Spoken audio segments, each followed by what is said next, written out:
call this regular council meeting for July 2nd, 2013 for the Council of the Village of Greenhills to order. Would everybody please rise? Pledge allegiance. I pledge allegiance to the flag of the United States of America and to the republic for which it stands, one nation, under God, indivisible, with liberty and justice for all. Clerk, call the roll, please.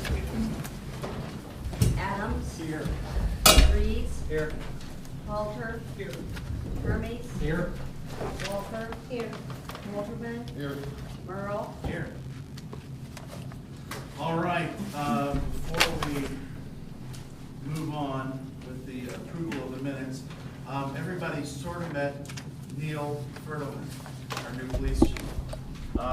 Neil started work last Monday, this past Monday, and he was officially sworn in prior to that, but I wanted to bring him up here, introduce him to the public, and go through this process again. Would you please raise your right hand and repeat after me? I, Neil Fertleman, do solemnly swear or affirm my unqualified support do solemnly swear my unqualified support and allegiance to and allegiance to the Constitution of the United States, the Constitution of the United States, the Constitution and laws of the State of Ohio, the Constitution and laws of the State of Ohio, the laws and ordinances of Greenhills, the laws and ordinances of Greenhills, and to administer my duties faithfully and impartially and to administer my duties faithfully and impartially, incumbent upon me as Chief of Police of the Village of Greenhills incumbent upon me as the Chief of Police of the Village of Greenhills of Hamilton County, Ohio. of Hamilton County, Ohio. So help me God. So help me God.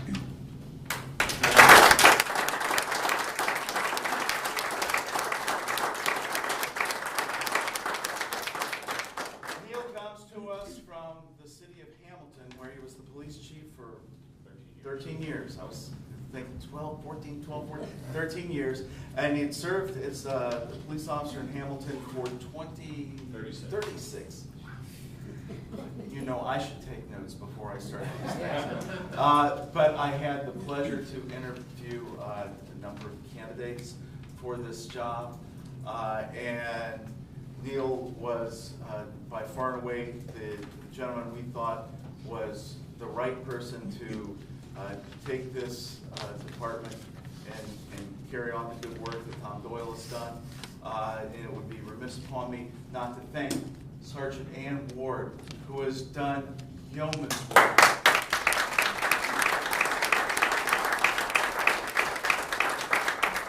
As the acting chief during this hectic time for the police department. And it's to her credit that you've been delivered a functioning and ready to go outfit, and we can't wait to see what you do in the future. Thank you, Mayor. Thank you, Neil. Have a seat. We'll let you give a report later.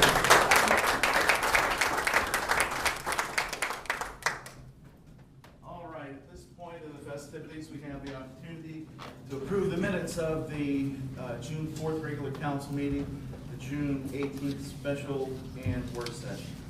Mr. Mayor, I move that we accept the minutes of the June 4th regular council meeting, the June 18th special council meeting, and the June 18th work session as presented by council. Is there a second? Second. Any discussion, corrections, additions? Hearing none, all in favor, please signify by saying aye. Aye. Opposed? All right, they stand approved. At this point, we have opportunity for residents to address council. Time for you all to come up and comment on matters, not necessarily budgetary, but if you want to talk about the budget again, absolutely. Come forward, state your name, comments, and 3 minutes. Name is Stan Willard. My initial name was up here to comment now. I didn't know we'd be going on the budget too, although I should have suspected. Number one, Mr. Mayor, I'm not totally in favor of destroying every department in the village. Well, no, I'm saying that it may be necessary if we don't maintain them correctly. Out of necessity, we may have to, even though some of them are historic village apartments and buildings. It may be necessary. That may be the See case, it but happen. I just wanted to make it clear that nobody on this side of the table has been discussing that, and that was That was your idea. Yeah, it's my idea. Okay, and that's fine. It may become a It's certainly necessity valid. if council does nothing with them, but that's something else. First of all, Neil, I want to congratulate you. This is the second time I've seen you sworn in. First time was about 40 years ago when you were sworn in as a police officer, and I was city prosecutor up in Hamilton. I had dark hair. And I had hair.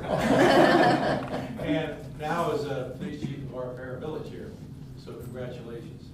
I gave everyone a sheet, found in your box, I'm not going to discuss it, it's self-explanatory, and you can read it and do what you want with it. File 13 if you so inclined. What I want to discuss here, I think, is a matter of housekeeping for council. We have a number of committees on council that are fairly active. Bud Wolderman has a committee on safety that meets at fair regularity. Jeff Halter has one that meets regularity. Dave Adams has one that meets on occasion on streets. Len Dries, you meet with the finance committee on a periodic basis, not every day, not every month, but on a periodic time. I know Laws and Rules does. What I haven't have a problem with is, I think our Recreation Commission has been considered something to be used in lieu of a Recreation Committee. And it's not. In the first place, the Recreation Commission, they're lucky to get a quorum. So to some extent, they are dysfunctional. There are good people on it, but they just can't get a quorum. So as a fact of the matter, we don't see them that often. We do have a committee, a Recreation Committee that consists of the committee chairman and his co-chair. And I quite frankly cannot recall in the last 2 or 3 years any meeting from that committee, public meeting. Now, I'm not saying they're doing a good job. We've got a new playground coming up. We've got a golf course. A lot of work's been done on it. But I think there's a lot of things happening in the village that notice is not getting out. And maybe bills, maybe the Recreation Commission incurring bills without consulting with our city manager, with lack of organization. So I think I would recommend to the mayor that you would insist that all committees at least meet at least once a quarter. I don't think that's asking too much, and I know none of you make that much money as council members or mayor. You're not up here for the money, and I understand that. But I think to keep some order in a situation, because I think we have situations where a lot of news is not getting out of what's happening for events in the village. And I think either that has to come out of the Recreation Committee or Jeff's committee, one of the two. And if there's a jurisdictional problem, Mr. Mayor, you've got to resolve that. Because we've got to get word out. I understand even the manager's not getting word as to when events are happening. Or learning about bills after they've been incurred. So, and it's just a matter of good business practice, quite frankly. And I'm not trying to condemn anybody here. It's just something that over the years, I think we let slide, and we've taken for granted the Recreation Commission is our Recreation Committee, and it's not. It's a totally separate entity. So that's what I would suggest. In the future, thank you. Anyone else?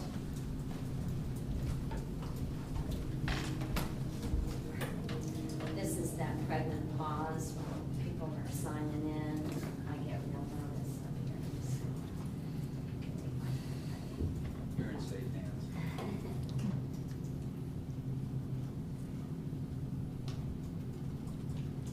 Okay, my name is Georgia Stroop, and I live at 29 Brompton Lane.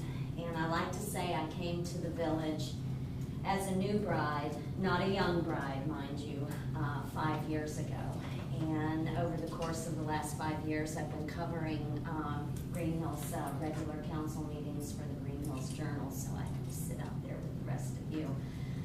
And over that course of time, I have tried to be fair in my coverage of these meetings. I've tried to stick to the business at hand without getting involved in some of the spirited debate that's always seems to be a part of our village.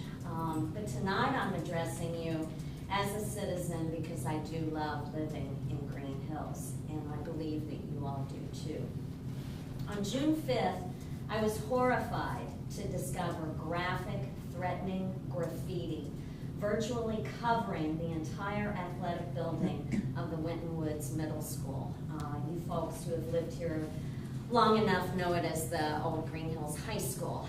And the white building I'm referring to is near the athletic track. Looks like it might be for storage or might have once been concession area. There's some restroom facilities, or at least there's designation where there once was this kind of activity. There's also some sort of historical marker there. I think it might have been like the oldest building original to the village, so it's been here a long time. These images were horrifying to me because they signified a total disregard for human life. And it was intended to send a message I received. I took lots of pictures. I have shared those with Mr. Halter. Perhaps he has shared those with you. Very graphic, very violent, and clearly intending to disrupt the good fortune of this community and all that is precious about our life here. As luck had it, I was able to approach several council members that evening at the concert on the Commons, and I thank you all, those who I spoke to. You gave me your full attention, and I appreciate that. As you know, I was hopping mad. There is one thing I hate more than anything, and that's litter, and it's defacing of public property. That does not belong to them. My husband also spoke to a school official, and I'm glad to say that within a matter of days, the building was painted, and it now looks great. It looks like there's even a little more security there, so I'm really glad to see that. But this is not the first case of vandalism in our village, and some people may feel that it is less a crime than what you might think of vandalism, but it is not. It is not. We have also had an increase in all crimes lately, as evidenced through our monthly police reports and what I see in the newspaper. So you've come at a good time. Thank you. I am very worried about the future of Greenhills if we do not act swiftly. While I support spirited debate among residents, I fear that if this sort of criminal activity is allowed to flourish, we are dead in the water, and none of this will matter. Just look to our neighboring communities to see what happens when litter, crumbling infrastructure, and graffiti are left unchecked. It's palpable, the malaise in these communities. Mr. Willard, I've heard you say it before, we don't want that kind of people here. We don't want that kind of people here. I am pleading with residents to work together. I can look in this room and see the great talent that is here, and we can stop this now.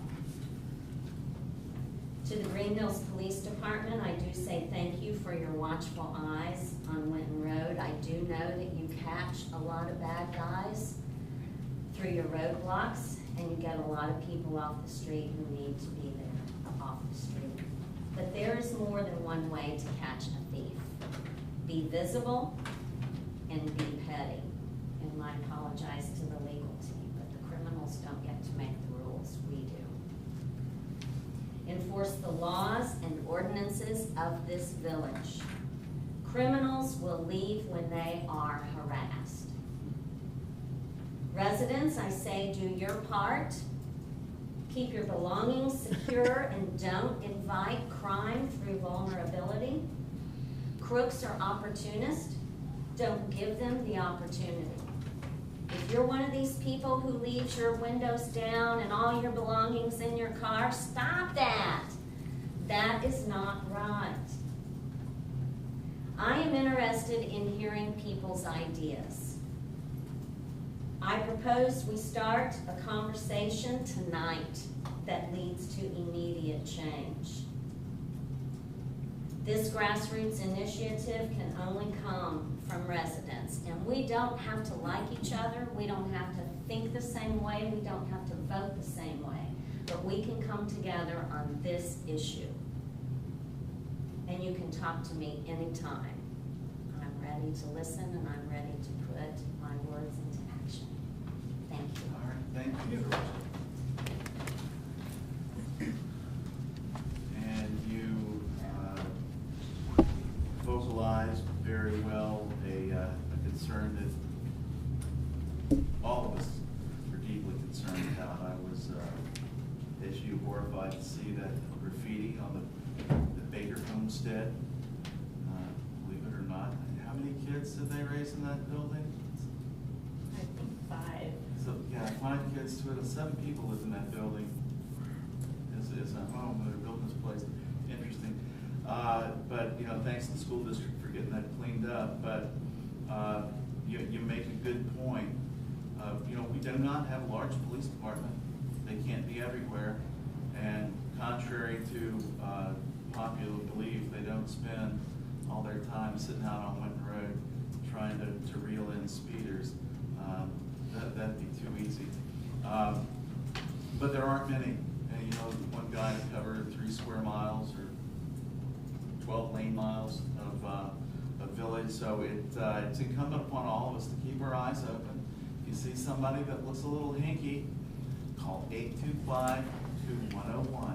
It'll ring right to the police department, and if the officer's on the road, he's got a cell phone, and it'll ring to him and say, hey, I see somebody walking down Hadley, and they don't look like they belong here, or they just came out between 2 houses, or something strange is going on. So, you know, we need everybody's help to be additional eyes and ears for the police department. Call them, you know, don't try to save the day yourself, but, you know, you see something that doesn't look right, it might not be. Call the guys that have the radios and guns. So, any comments? Mr. Walter? Well, at the risk of sounding like the old man I am, I agree with you, Georgia. What I don't understand, one of the many things I don't understand is what's going on TV and the media right now. I mean, they're glorified. What do they call them? The guys that are painting walls. There's a name. Taggers. Yeah. I mean, they do specials on news programs about these guys and even glorify them in some instances. So, you know, kids just got out of school. Kids see one of these things on TV. You know, I can see the mind working. I remember how my mind worked at that age. Not very well. You don't always draw the right conclusions from what you see and what you hear. And I just don't understand the whole thing. Really don't. But it does need to stop. Unfortunately, you pretty much have to catch them in the act to do a successful prosecution. But you know, we've talked about it, and there's other things that can be done. Basically, it boils down to who do we want living here.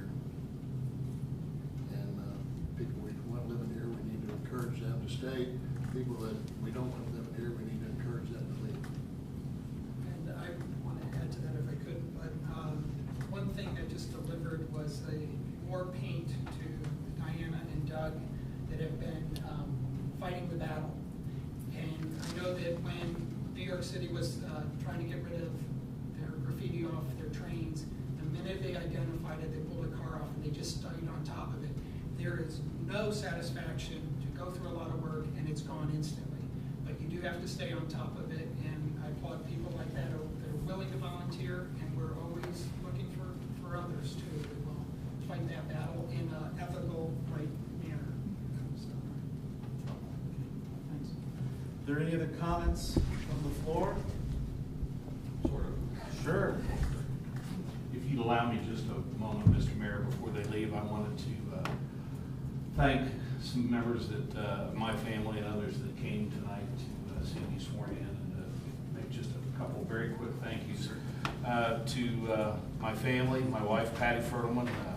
Thank you for putting up so long with the police husband, police chief husband, along with my wife, my daughter Tara is there, and other members of my family, Travis Hale, Mark Starman, and Jeanette Starman. So thank you all very much for coming to support me tonight, and others from the Greenhills Police Department that came, Ann and Jim Ward and Bob Wright. And Tony, you had to be here, but thanks for being here anyway. and others that made me feel welcome. I'd like to especially single out both Yvonne and Ann, who have just made me feel as welcome as if I've lived here all my life. So thank you to both of you, and they're true professionals. I'm very honored to be working here. Thank you, sir. Thank you, and thank you all for lending it to us for a few hours a day. Okay.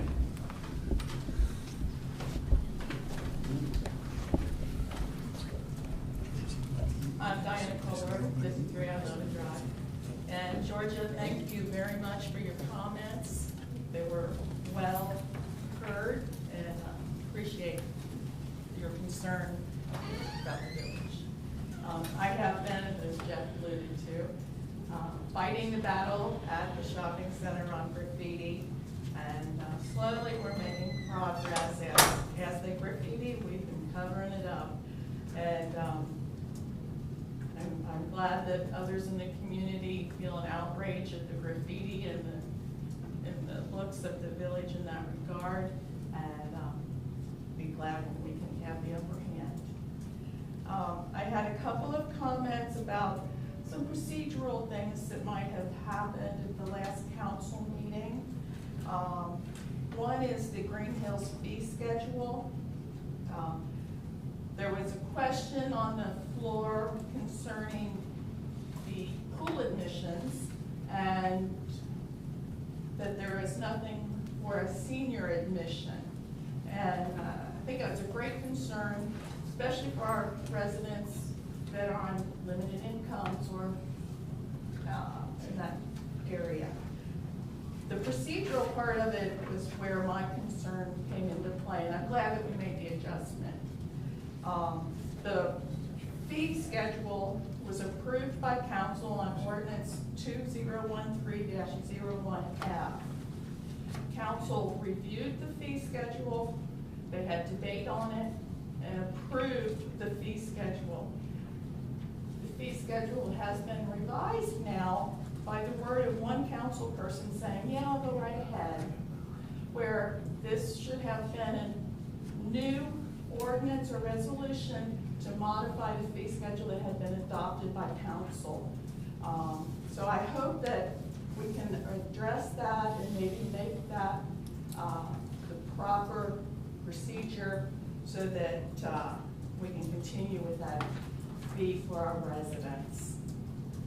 Additionally, I have one other comment, and that it's several fold. It's about the charter amendment resolution. I think ordinance that's on the agenda this evening.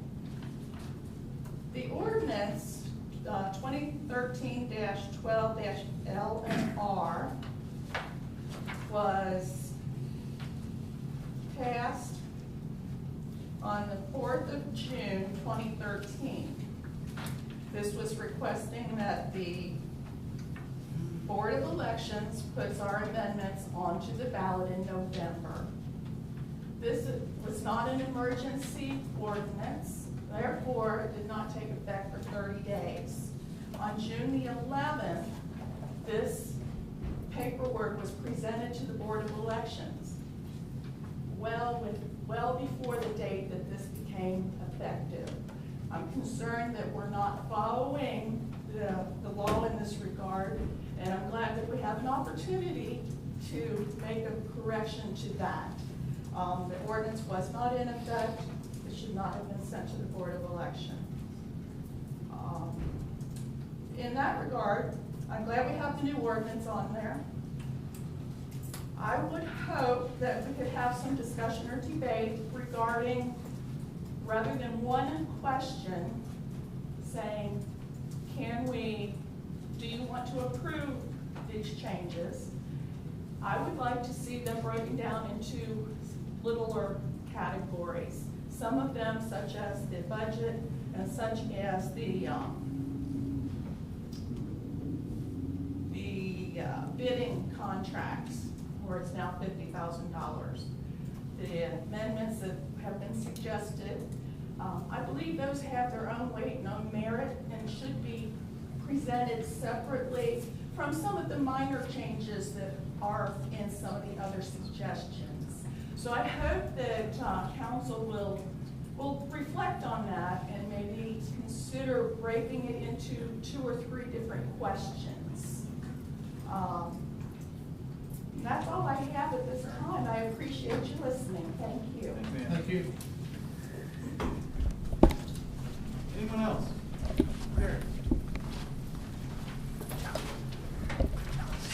Good evening, I'm Terry Kynan, and I'm going on my 34th year here in the village. And tonight, I'm not here as a private citizen as much as I'm here as the president of the Greenhills Historical Society.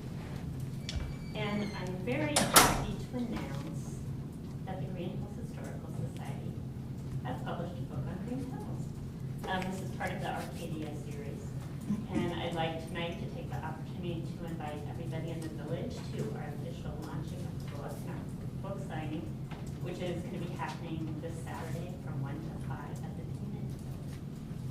And we will have our books on sale. We have our authors there to sign books.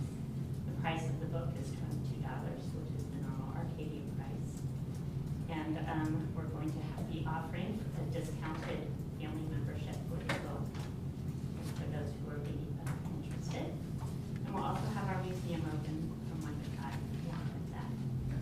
So if you're over enjoying the festival, maybe come over and visit us and go look at our work. Terry, I have a question. If you've already bought the book, can you get there first? Bad boy. Or you have to buy it. Yes, we'll sign it. For a small fee. No. I'll thank you first and then you Well, I can was have just it signed. thinking, the reason I mentioned that is they're selling it also at the golf course, and it's been on sale at a couple of places.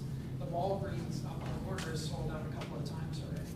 Well, if you buy it from us, we get half the cost Right. donated to the Historical Society. So we'd appreciate if you make the trip to come and buy it from us first. Right, I'm just saying that there has been a bunch of people that have. Yeah, it actually came out in May through Arcadia, and then we waited to the festival as part of the 75th anniversary celebration. Definitely encourage you people to buy it on Saturday. No doubt. And I'd also like to take the opportunity to thank the village government for all their assistance in research, particularly our Kathy Luggs, who is the keeper of so much of the archival material that the village has. She's been just incredible and instrumental in digging up some really amazing things that are held here in the village. No, you deserve the kudos. And our village is very lucky.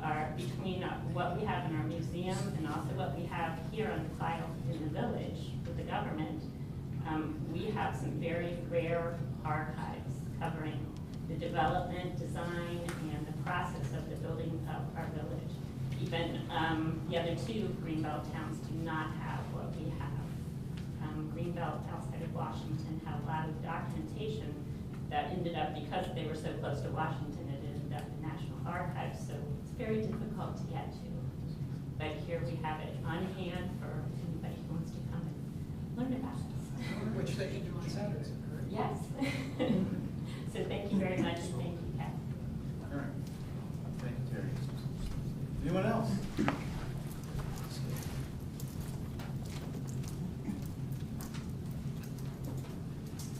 Doug Kohler, 53 Island. I have one concern. The ordinance that's in front of you tonight, the 2013-21 LR.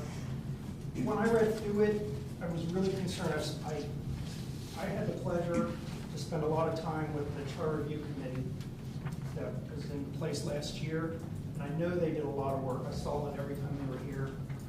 I believe there were 17 suggestions they came up with, and what I'm seeing, and I hope I'm reading this wrong, it looks to me like the question we, as citizens, are going to see in November is going to read, shall a revision to the Charter Village of Greenhills be adopted, yes or no? So, to me, the majority of people don't know what those revisions are.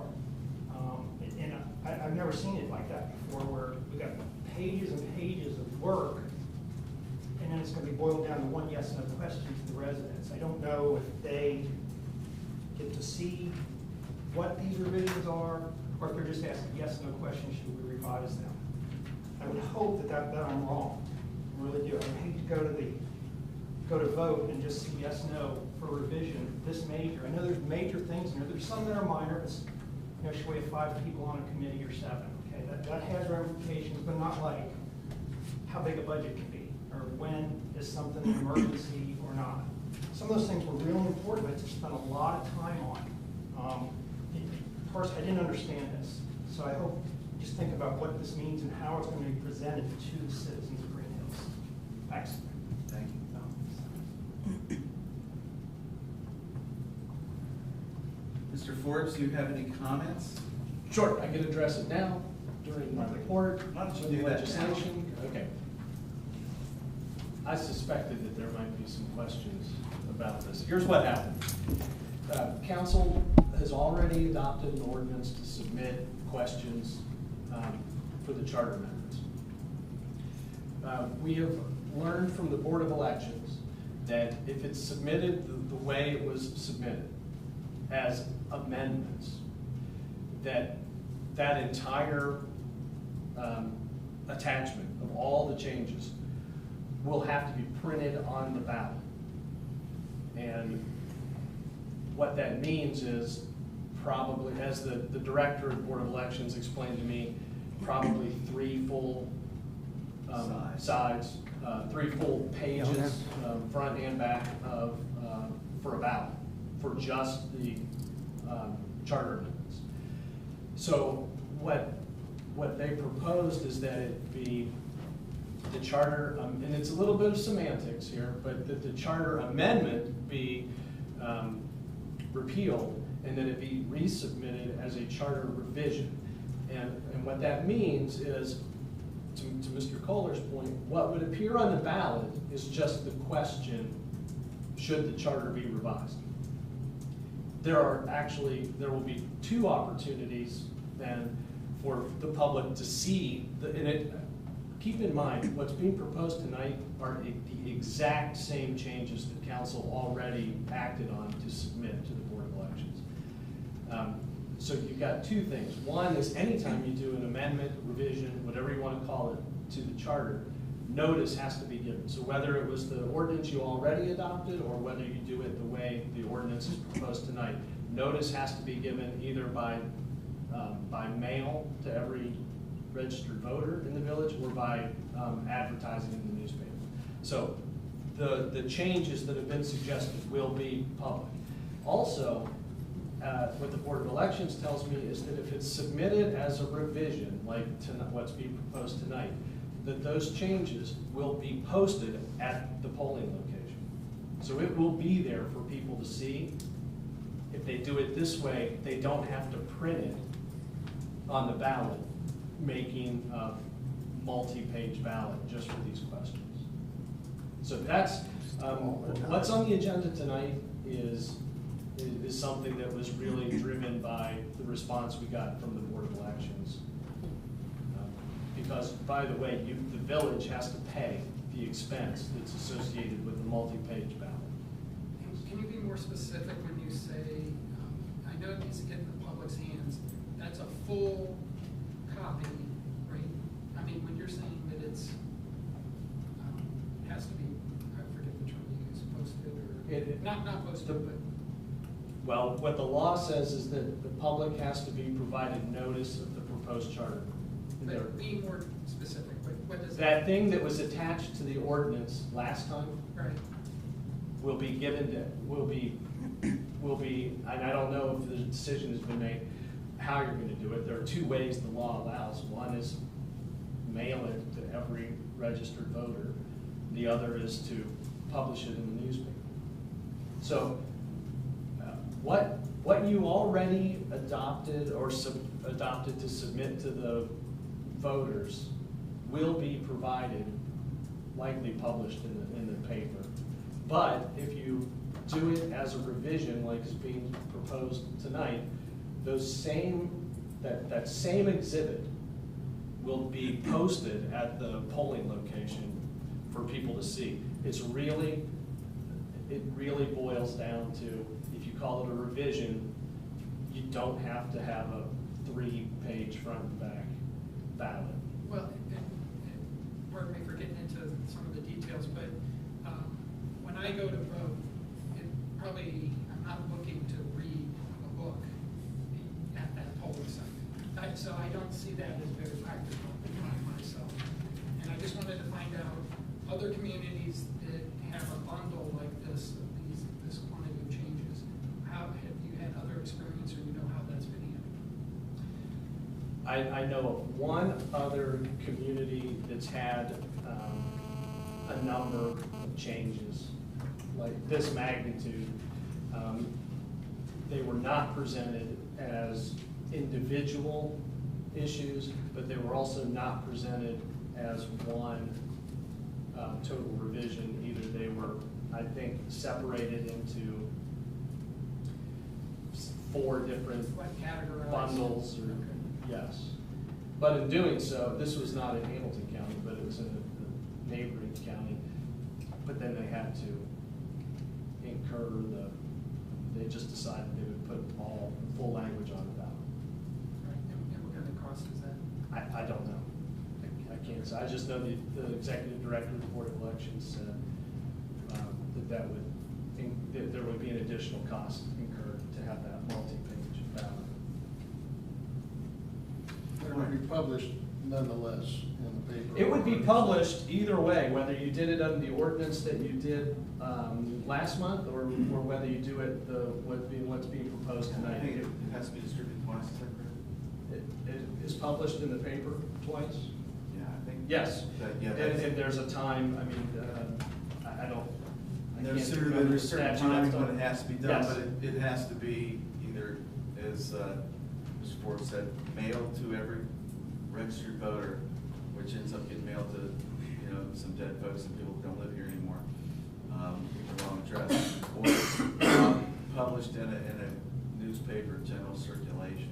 We've got 2, the Hilltop and the Journal both delivered every doorstep in town. The Journal certainly to every doorstep in town. So, we've got 100% coverage option, which So I is the think is journal preferable to move this it. large though? I don't know if the journal was this large. We probably put it as an advertising concern, yes. Yeah. But, okay, Yeah. thank you for clearing that up. Are there any other comments? Mr. Willard, you've already had your bite of the apple. Yeah, What but would be- I would speak as a member of the Charter Commission. Yes. And that's the reason, because it just came up, that's the only reason. I noticed that myself and 2 other members of the Charter Commission are present in the chambers now. And I want everyone to understand, a number of members of the community appointed by Your Honor the Mayor spend a lot of hours and a lot of time reviewing the old charter and piecing together those changes we thought and felt were necessary. We also had the guidance of Jeff Forbes in doing that. And it was over a 6-month period. And after doing all that work, I can only speak for myself, I can't speak for the 2 other members here. I hate to see it flushed down the drain because we don't do it right.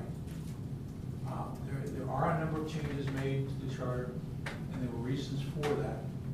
And in every case where the changes were recommended, it was by unanimous vote of all the members of the charter committee.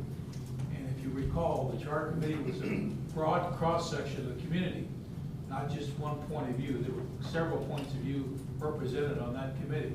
So we worked hard to try to get a common consensus for every point that we put there. And to my knowledge, I stand corrected if anyone wants to correct me, in every case, whenever we made a change, a recommended change, it was by unanimous vote of the committee members present. And obviously 2 other members here could make any statement they want. Let's do it right. And I just don't make it overly confusing. Because if you put a blob in front of the voters, they may say, oh, I don't understand, I was going to vote no. And that would be a disaster. Because quite frankly, our old charter is so out of date, it could create us potential legal problems in the future. Some minor, some major. We don't need that. I'm all in favor of Mr. Forbes making a lot of money. I like to see lawyers make money, but just not do it unnecessarily. Not on our legal line. All right. Okay, thanks. Thank you, Mr. Willard. I was just curious to know, I think more for citizens' sake, if there was something, the tough thing with a bundle package, and I appreciate the work that's going into this, and I don't want to contemplate that. I'm really grateful you brought that up. But if there is a component in here that just doesn't sit right with residents, what is the process? I'm pretty sure I know it, but what would be the process to make that adjustment after this is, if it goes through as it's? Well, the same as it is now, and the same as it has always been, is that the public always has the ability through a petition process to have future charter amendments put on the ballot, given if they collect the sufficient number of signatures. Just like in 2011, there were 3 proposed charter amendments that were passed. Right, correct. But those were citizen petition-driven amendments, so that they always have that ability. Mr. Wolf? Just a comment, you know, this is a process. You know, there were a group of very qualified people that worked diligently to put this together, and after that, we went through it with fine-tooth comb, and we had a lot of debate about it. There was at least one public meeting, or were there 2? Was there a couple of public meetings on the charter for people to talk about? So, you know, it's not just something that the committee sat down and that group of people decided what needed to be done. There was input during the process from us and other people of things, suggested things we should consider, and they came up with a lot of things on their own. There were a lot of obvious things, there were a lot of not so obvious things, and now it's up to citizens to vote. Now that all the elected officials have decided that that's what we want to go with for the community, now it's up to citizens to vote. And I think it'd be impractical to think that they should sit there and read 3 pages. Who's going to read 3 pages, both sides, in the election? You know, frankly, if they did that, they'd probably be lined up down the road. So I think the process works, and I really, personally, I don't have a problem with voting yes or no. Once that process has been worked to its completion. Ma'am? Mr. Mayor, my information from the Board of Elections is that there are other communities in Hamilton County that have treated charter amendments as a revision. I believe Loveland was one of those, but if anyone is interested in researching that further, they simply would need to contact the Board of Elections. But this is the most efficient way to accomplish what you all want to accomplish. And just to clarify, I had more of an issue with a lump sum. I think you mentioned another community that categorized it in 3, and I'm not trying to take away from the work that was done, but I think it could have been broken into smaller pieces and to make it more digestible. Are we ready to move on? Comments, questions? No? Moving on. Reports of village officials, Ms. Kovac. Thank you, Mayor. And I actually wanted to catch up on our public records request. I did right night for that, didn't I? But I don't want to get too far behind, so let me do this quickly. Starting back with May, we had received on May 20th from Kevin Kummer a request for all police activity pertaining to the address at 8 Brandner from January of 2011 to May 20th of 2013. On May 23rd, I received a walk-in requesting all police activity pertaining to a juvenile for a certain period, January 2012 to the present. On May 29th, I received a request from Pat Anwan for records pertaining to the minutes of Law and Safety Committee for 2007, 2008, 2009, 10, and 11, minutes of the safety meeting for 2012 and 2013. Monthly reports to committee or council from Police Chief Tom Doyle, 2007 through 2012, and a copy of the police Tom Doyle's letter of resignation. On June 1st, we received a request for complete current public records files, including standard procedures, all electronic emails, paper, any other form communications, questioning, revising, or rewriting, including ordinances, and setting standard operating procedures to arrive at the current Village of Greenhills public records policy. All 2007 through 2013 Village of Greenhills public records policies, all documents regarding legal opinion or advice on the progression of revisions, to the attached 2008 Village of Greenhills public record policies and all invoices for legal services pertaining to public records 2008 through 2013. I think I may have failed to mention that was from Patty also. June 1st, a request from Patty Ann Wine for February 2008 series of 3 emails sent to Chief Tom Doyle, subject Greenhills Sports Association investigation. Number 2, the public records request to receive my email messages preceding 7:14 p.m. on 2/29/2008.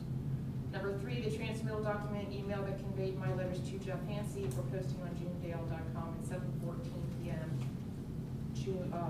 February 29th, 2008. June 3rd, request from Pat Anwine for electronic versions.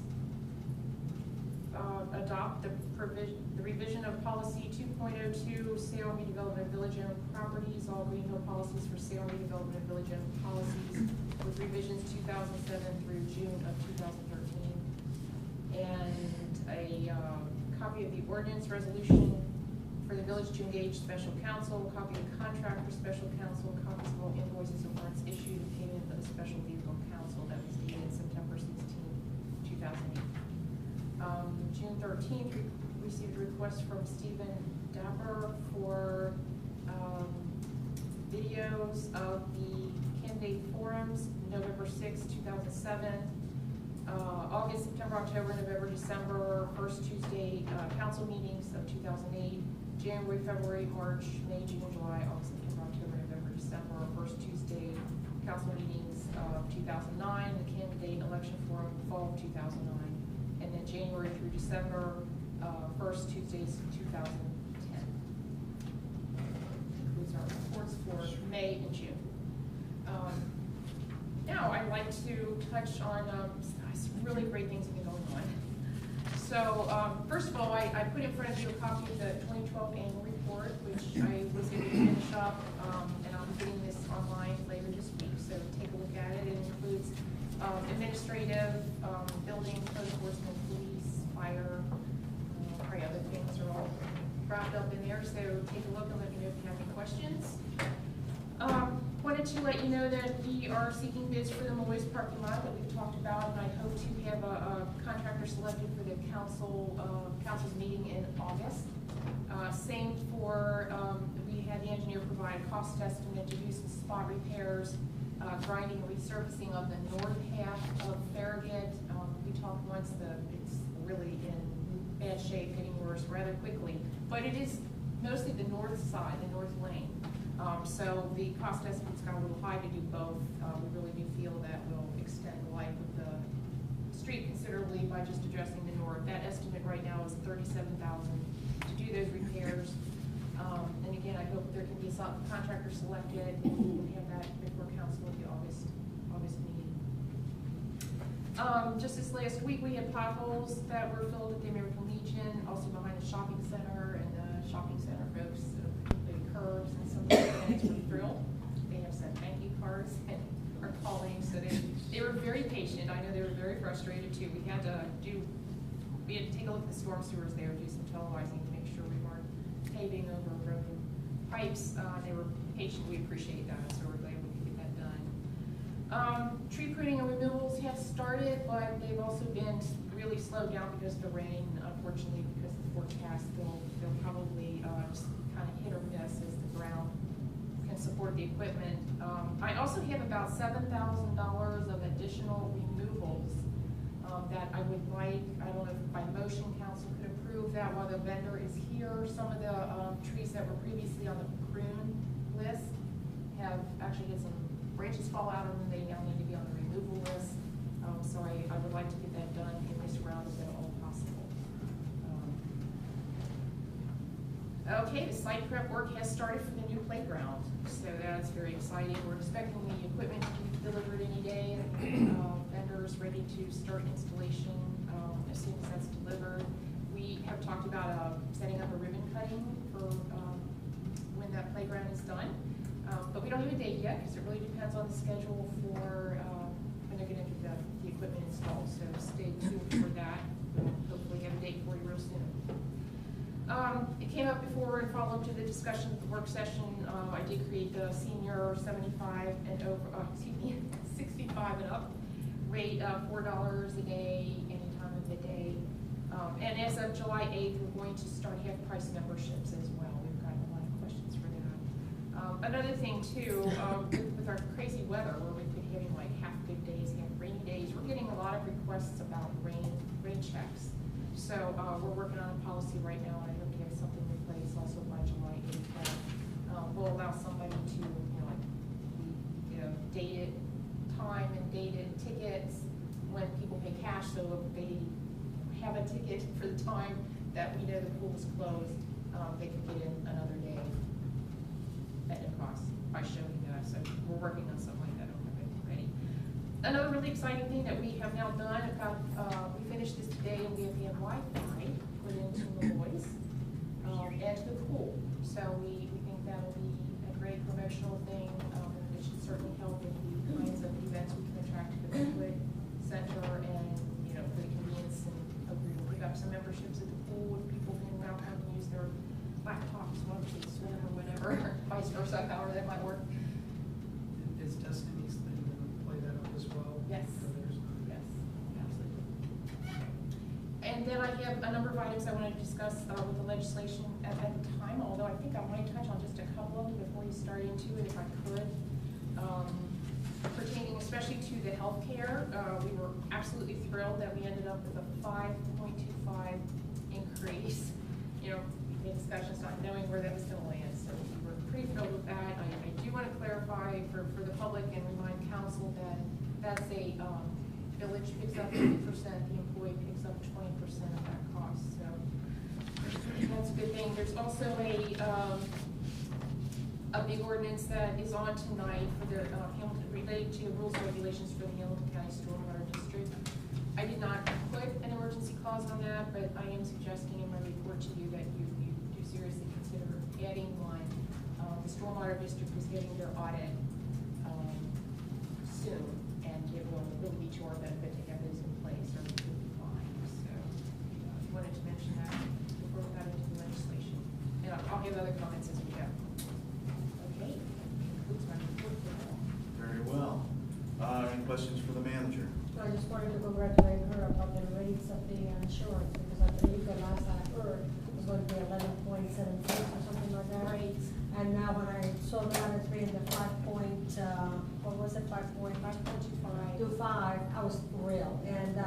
And this is guaranteed for a whole year, so Correct. it doesn't matter what happens on January the 2nd, this will prevail.